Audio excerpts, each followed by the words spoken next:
dia, meu querido e minha querida estudante. Tudo bem com vocês? Aqui é o professor Tiago Lima e nós vamos continuar a nossa peregrinação pela cinemática, mais especificamente pela cinemática vetorial. Hoje vai ser a nossa aula parte 3. Nós falaremos sobre lançamento horizontal. Vai ser uma aula rápida, mas com muito conteúdo, com muita informação importante para você que vai prestar vestibular em algum momento desse. Então, bora para mais essa aulinha. Caso apareça alguma dúvida, algo que não ficou tão bem compreendido por você, você pode me chamar ou no Instagram, está aí nessa primeira página, ou deixar um comentário aqui no vídeo. Eu vou ter o maior prazer em te ajudar. Então, bora para mais uma aula que vai começar de uma maneira um pouco diferente. A gente vai começar essa aula com um vídeo. E pelo que eu pude perceber, esse vídeo ele foi um experimento feito em Harvard para mostrar a ideia da composição de movimento. Então eu deixei 3 perguntinhas para vocês responderem ao final desse vídeo. Então você vai dar passado o vídeo, você vai dar uma pausa e tentar responder essas questões que eu coloquei aqui para vocês. Vamos lá!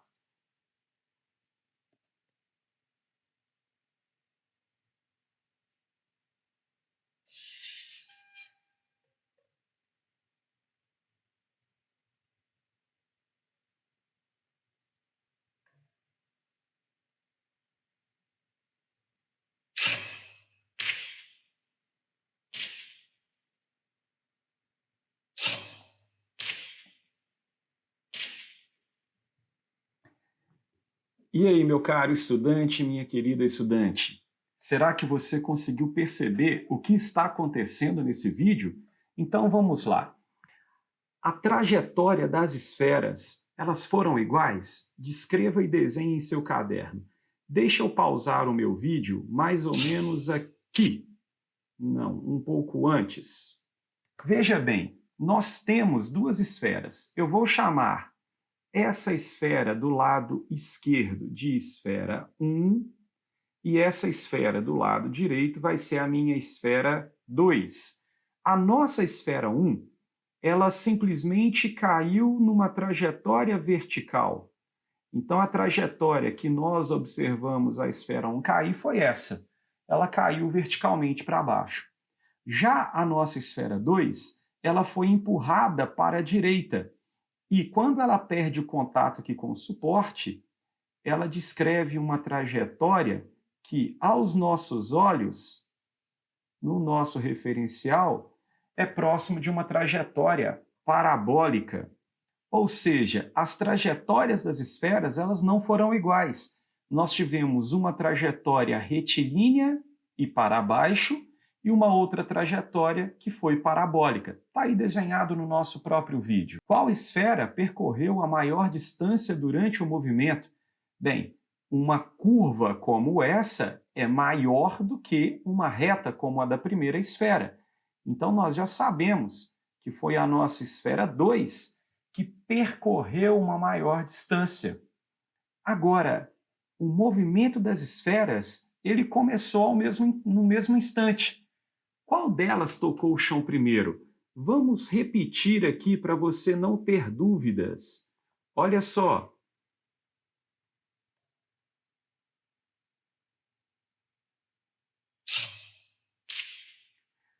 Você percebeu que as 2 esferas elas tocaram o chão no mesmo instante de tempo? Ou seja, as 2 esferas tocaram o chão juntas. Eu poderia dizer que o tempo que a primeira esfera gastou para cair foi exatamente o mesmo tempo que a segunda esfera demorou para cair. Ou seja, os tempos eles foram iguais. Vamos analisar com um pouco mais de cuidado e detalhes esses 2 movimentos. Nós poderíamos analisar aquele vídeo anterior usando programas computacionais que nos oferecessem a velocidade das nossas esferas para cada instante bem pequenininho de tempo. E nós iríamos ver como essa velocidade ela sofre variação para cada uma das esferas. Eu fiz uma projeção desse vídeo aqui nesse quadro. E assim, é como se nós estivéssemos em uma situação em que esse vídeo fosse passado ou em câmera lenta ou se nós pudéssemos ter fotografado a cena em vários instantes de tempo para fazer a nossa análise. Os valores de velocidade que eu coloquei aqui são uma suposição para que a gente consiga analisar e você entender com mais facilidade o que está acontecendo. Então vamos supor a situação inicial.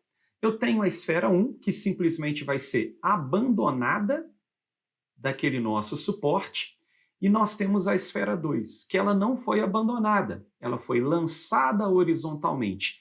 E eu fiz uma suposição aqui de valores, e eu estou aqui supondo que a nossa esfera 2 foi lançada para a direita com uma velocidade de 4 metros por segundo. As fotografias que eu vou colocar é como se elas ocorressem a cada 0,1 segundo uma para a outra. Então, após 0,1 segundo, eu vou perceber que a minha esfera 1, ela desceu, ela movimentou para baixo e a sua velocidade cresceu 1 metro por segundo. Por que a velocidade agora é de 1 metro por segundo? Para isso, nós precisamos lembrar da gravidade, da aceleração da gravidade. A gravidade, ela vale 10 metros por segundo ao quadrado, ou seja, a cada 1 segundo que passa, a velocidade de um corpo em queda, ela aumenta aproximadamente 10 metros por segundo. Se eu estou considerando que cada fotografia ali, ela é tirada 0,1 segundo após a outra, a minha velocidade ela vai aumentar 1 metro por segundo devido à influência da gravidade. É por isso que, quando aqui a minha velocidade ela era 0 metros por segundo, passou 0,1 segundo, a minha velocidade foi para 1 metro por segundo. Tudo bem até aqui, meu querido? Repare que a nossa esfera 1 ela parte do repouso, mas que devido à influência da gravidade que está na vertical, ela ganha uma velocidade, ela tem a sua velocidade variada em 1 metro por segundo após 0,1 segundo. A nossa esfera 2 ela não partiu do repouso. Ela, devido à propulsão daquela molinha, ela foi lançada horizontalmente com uma velocidade de 4 metros por segundo. É importante destacar que nesse experimento a resistência do ar ela pôde ser desprezada. Como na direção horizontal não há nada que faça essa velocidade de 4 metros por segundo aumentar ou diminuir, ela assim vai permanecer constante durante todo o movimento. No caso da nossa esfera 1, o que faz a velocidade aumentar é a força da gravidade, e a taxa de variação dessa nossa velocidade é dada pela aceleração da gravidade, que está na vertical. No caso da nossa esfera 2, quando nós analisamos apenas o movimento da horizontal, nós não temos nenhuma influência de força. Portanto, se não há força nenhuma atuando na direção horizontal, também não haverá aceleração na direção horizontal. E, como consequência, essa nossa esfera 2, ela mantém a velocidade de 4 metros por segundo na direção horizontal durante todo o movimento. Em contrapartida, ela também cai, e ela cai porque a força da gravidade a puxa para baixo. A Terra puxa todos os objetos para o centro do planeta. Nós então podemos dizer que essa velocidade da vertical, que antes não existia, ela agora vai aumentar devido à influência da gravidade. Após 0,1 segundo, a velocidade da direção vertical da nossa esfera 2 também será de 1 metro por segundo. Afinal, a força da gravidade que atua em uma também atua em outra. A aceleração da gravidade influencia igualmente todos os corpos em queda livre. Dessa maneira, o movimento vertical da esfera 1 e da esfera 2 serão exatamente os mesmos. Após outro intervalo de 0,1 segundo, repare, a velocidade da nossa esfera 1 aumentou mais 1 metro por segundo, chegando a 2 metros por segundo. A nossa esfera 2 ela permanece com a velocidade de 4 metros por segundo na direção horizontal, só que na direção vertical o movimento é acelerado e a nossa velocidade aumenta de 1 para 2 metros por segundo. Após outro 0,1 segundo, a velocidade da nossa esfera 1 aumenta mais 1 metro por segundo, chegando a 3 metros por segundo, enquanto a nossa esfera 2 mantém a velocidade de 4 metros por segundo na direção horizontal, mas tem a sua velocidade na direção vertical aumentada para 3 metros por segundo. Então, repare, a nossa esfera 2 ela tem um movimento que pode ser dividido em dois movimentos, um movimento horizontal e um movimento vertical. O movimento horizontal ele é isento de aceleração. Como consequência, nós podemos garantir que na direção horizontal o movimento é uniforme. A nossa esfera 2 percorre distâncias iguais em um mesmo intervalo de tempo na direção horizontal. Já o movimento da vertical, da esfera 2, é influenciado pela aceleração da gravidade, é influenciado pela atração gravitacional. E isso faz com que o movimento de queda da nossa esfera 2 ele seja um movimento acelerado, um movimento de queda livre. Repare que na direção vertical, a nossa esfera ela percorreu num primeiro instante de tempo apenas um quadradinho para baixo. No próximo intervalo de tempo, idêntico ao primeiro, ela já percorreu 3 quadradinhos para baixo. E após um outro intervalo de tempo idêntico aos outros dois, ela percorreu 5 quadradinhos para baixo. Ou seja, na direção vertical, a distância percorrida pela esfera é cada vez maior, da mesma maneira que nós vimos nas aulas de queda livre e lançamento vertical. Tudo bem até aqui? Um outro detalhe importante, a trajetória. Enquanto a trajetória da nossa esfera 1 ela foi vertical, a trajetória da esfera 2, como é composta pelo movimento da vertical e da horizontal, nós teremos uma trajetória parabólica. E se forma uma parábola porque a velocidade vertical ela aumenta cada vez mais. Se as duas velocidades fossem constantes, a trajetória seria uma diagonal. Mas como uma das velocidades sofre variação, a trajetória descrita acaba sendo uma parábola. Nessa parábola, a esfera 2 ela percorre uma distância maior do que a esfera 1. Mesmo assim, nós vimos no vídeo que as duas caem no mesmo intervalo de tempo. Por que a esfera 2, mesmo percorrendo uma maior distância, chega no mesmo instante de tempo no chão que a esfera 1? Isso acontece porque nós agora não temos apenas uma velocidade, nós temos duas velocidades.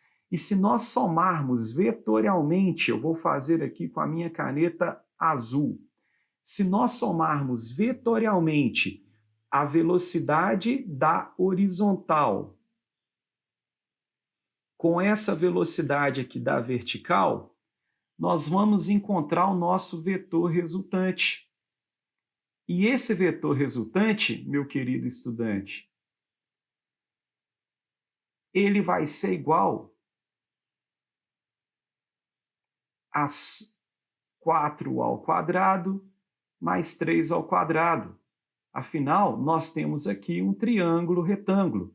Quando você faz essa continha, você vai perceber que a esfera 2 ela chega ao chão com uma velocidade de 5 metros por segundo, enquanto a nossa esfera 1 chegou ao chão com uma velocidade de 3 metros por segundo. Essa maior velocidade resultante com que a esfera 2 chega ao chão compensa a maior distância percorrida. E dessa maneira, as duas esferas tocam o chão no mesmo intervalo de tempo. Bacana isso, né? É muita informação, eu sei. Leia esse texto que eu coloquei aí para você, faça isso com atenção e tente entender tudo isso que foi dito. Eu sei, é muita informação, mas você vai conseguir entender. O lançamento horizontal, ele é a composição de dois movimentos perpendiculares entre si, o movimento horizontal e o movimento vertical. Como vimos na aula anterior, dois movimentos perpendiculares entre si, eles são independentes. É o princípio da independência das velocidades. Dessa maneira, nós podemos analisar o movimento vertical separado do movimento horizontal. E a melhor maneira de entender isso é fazendo um exemplo muito bacaninha. Vamos supor que a nossa esfera ela seja lançada horizontalmente com uma velocidade de 4 metros por segundo. Esse muro de onde ela foi lançada tem uma altura de 5 metros. Bem, nós já sabemos que a trajetória dessa nossa esfera, ela, após perder o contato com a mesa, vai ser uma trajetória parabólica, um arco de parábola. Nós já sabemos que após ela perder contato com a mesa, ela vai continuar tendo uma velocidade horizontal constante para a direita, pois na horizontal a nossa esfera ela não sofre influência de nenhuma força, nenhuma aceleração.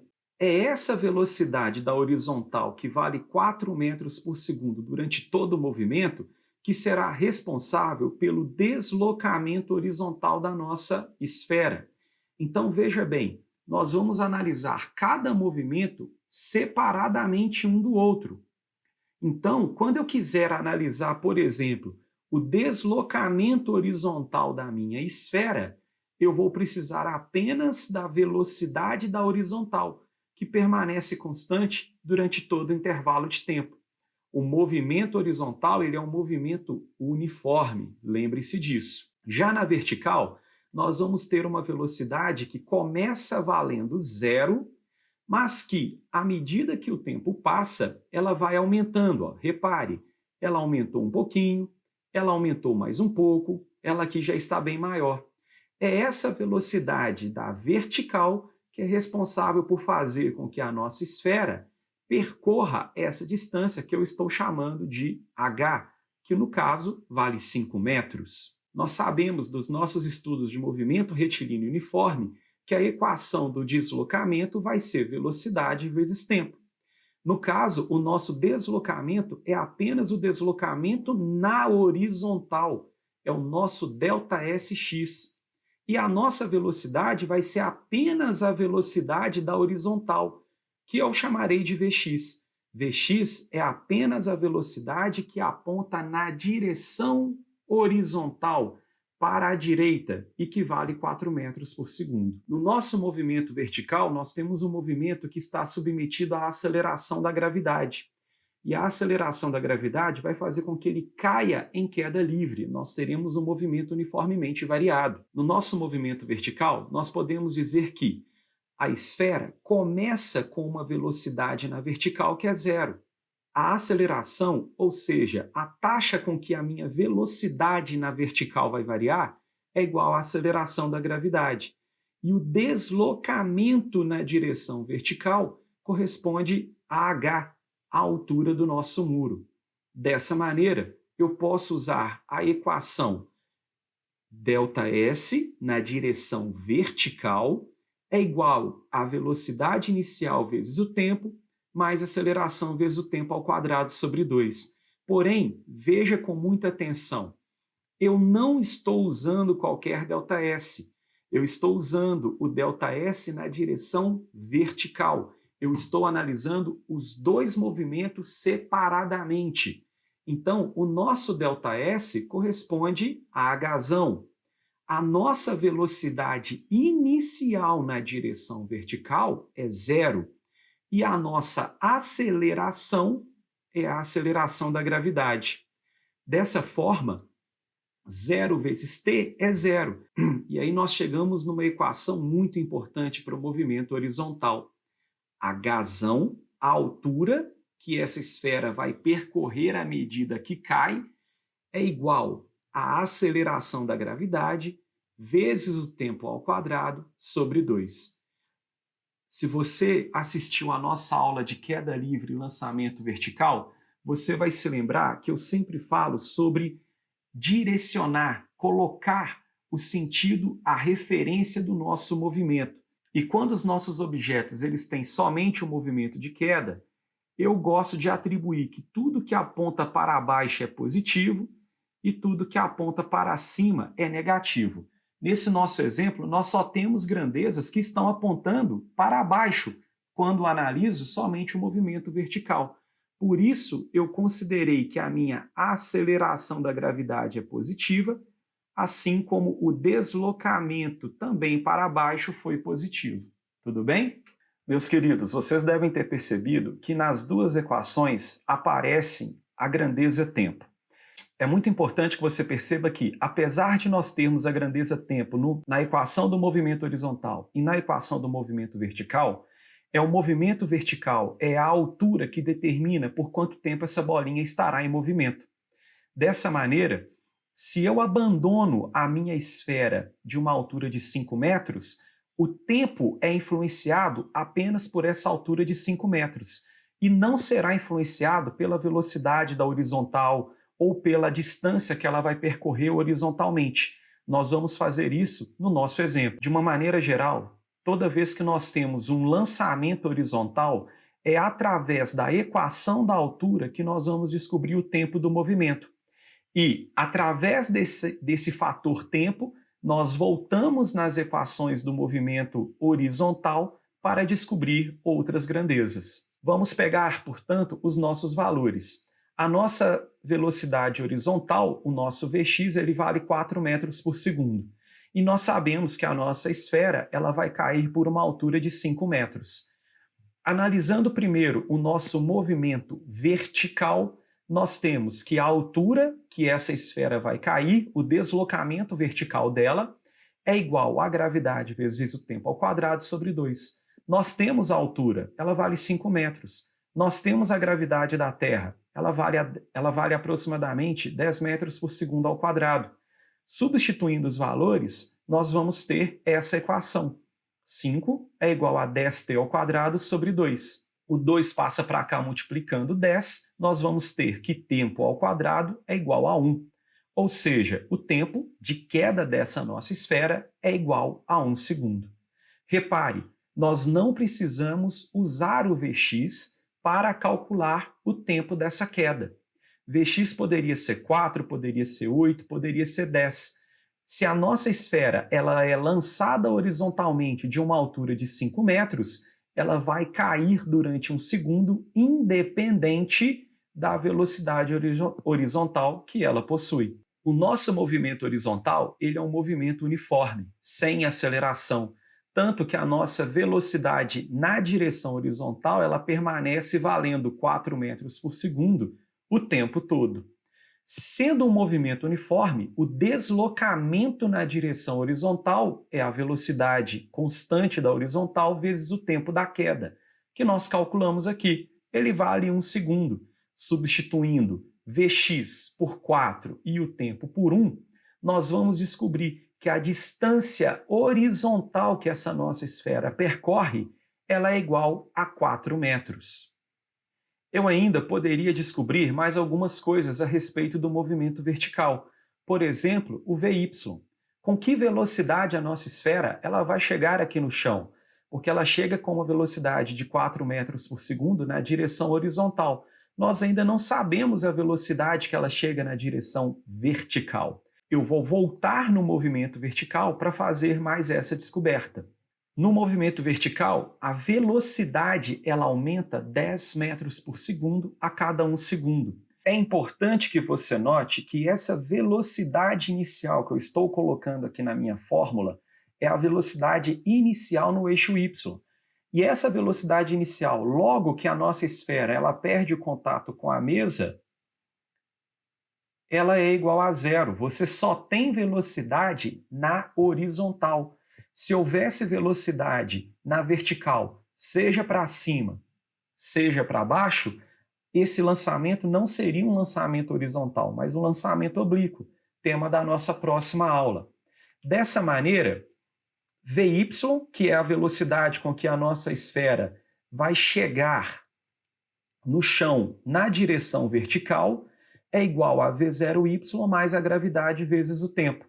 Sendo V0y igual a zero, a gravidade sendo 10 e o tempo da queda 1, nós descobrimos que essa velocidade Vy ela vale 10 metros por segundo, o que era de se esperar. Afinal, a gravidade, que é a nossa aceleração da direção vertical, faz com que a velocidade da esfera aumente na direção vertical 10 metros por segundo a cada 1 segundo. Se o tempo de queda foi 1 segundo, essa velocidade da vertical sai de 0 e vai para 10. Dessa forma, podemos fazer a regra do paralelograma para encontrar o vetor velocidade resultante. Esse vetor velocidade resultante ele vai ter o módulo obtido pelo teorema de Pitágoras. Substituindo os valores, nós vamos ter que a velocidade resultante ao quadrado é igual a 4 ao quadrado mais 10 ao quadrado, ou seja, a nossa velocidade resultante ela vai ser igual a 116. Fatorando 116, nós encontramos que a velocidade resultante é igual a 2 ao quadrado vezes 29. Isso vai dar aproximadamente 10,8 metros por segundo. Veja bem, a nossa esfera, que foi lançada horizontalmente com uma velocidade de 4 metros por segundo, foi ganhando velocidade na direção vertical. E um pouquinho antes, um cabelinho antes de tocar o chão, a velocidade resultante dessa esfera não é mais apenas 4 metros por segundo ou apenas a componente vertical da velocidade, mas sim a soma vetorial desses dois movimentos. Então vamos encerrar essa aula de hoje com um exemplo da Universidade Federal do Triângulo Mineiro. A figura mostra uma série de fotografias estroboscópicas de duas esferas, A e B, de massas diferentes. A esfera A foi abandonada em queda livre e no mesmo instante B foi lançada horizontalmente com uma velocidade V0, que a gente não conhece. Considere as medidas indicadas na figura, a resistência do ar desprezível e a gravidade 10 metros por segundo ao quadrado. Nessas condições, o módulo de V0 em metro por segundo vale quanto? Primeiro detalhe interessante é que, independente das duas massas serem diferentes, as duas esferas elas levarão o mesmo tempo para cair. Lembra que nós falamos que o tempo depende apenas do movimento vertical? Então vamos anotar aqui, ó. Movimento vertical. No movimento vertical, nós temos que o deslocamento na vertical, que eu estou chamando de y, né, que é o meu eixo y, ele vai ser igual à velocidade inicial no eixo y, que é 0. Afinal, tanto a bolinha B, que vai ser lançada para a direita, quanto a bolinha A, que é simplesmente abandonada, elas não possuem velocidade inicial na direção y, na direção para baixo, no sentido para baixo, perdão. Mais a aceleração vezes o tempo ao quadrado sobre 2. Pois bem, a velocidade inicial das duas esferas no eixo y é 0. A distância que elas vão percorrer na direção y corresponde à altura que elas estão caindo, que nesse caso é igual a 1,8 metros. E a aceleração do movimento das duas esferas é a aceleração da gravidade, que vale 10 metros por segundo ao quadrado. Pois bem, o tempo de queda das duas esferas vai ser simplesmente h é igual, como a velocidade inicial no eixo y é 0, 0 vezes t vai dar 0. A aceleração é a nossa gravidade, então vai ficar h é igual a gt ao quadrado sobre 2. A altura que as duas esferas estão caindo é igual a 1,8 metros, vezes 10, que é a gravidade, t ao quadrado sobre 2. Ou seja, 1,8 é igual a 5t ao quadrado. T ao quadrado vai ser igual a 1,8 dividido por 5 dá 0,36. Se eu tiro a raiz de um lado, eu tiro a raiz do outro. Raiz quadrada de 0,36 é 0,6. Pronto. Esse é o tempo que qualquer uma das duas esferas vai demorar para cair. Lembre-se, o movimento vertical, tanto da esfera A quanto da esfera B, são idênticos. E a nossa equação para o cálculo desse tempo não depende da massa. Então, poderia ser uma esfera de massa 10 kg e a outra massa 1 kg. O tempo de queda seria exatamente o mesmo. Agora, falta a gente descobrir qual que é o valor dessa velocidade aqui, V0. A velocidade V0, ela é a velocidade da horizontal. Então, agora nós vamos deixar a análise do movimento vertical e vamos para a análise do movimento horizontal. O movimento horizontal ele não possui aceleração, então ele é um movimento uniforme, um movimento em que o valor da velocidade permanece constante. Então, o deslocamento na direção x vai ser a velocidade na direção x vezes o tempo que esse nosso corpo demora para cair. O ΔS na direção x é 1,2 metros. Então, vamos escrever aqui 1,2. A nossa velocidade Vx ele está chamando de V0 e o tempo da queda 0,6. Portanto, V0 vai ser igual a 1,2 sobre 0,6. Ou seja, a nossa velocidade V0, que é a velocidade inicial que a nossa esfera B foi lançada horizontalmente, é igual a 2 metros por segundo. Resposta pelo nosso gabarito aqui, letra D. Ok?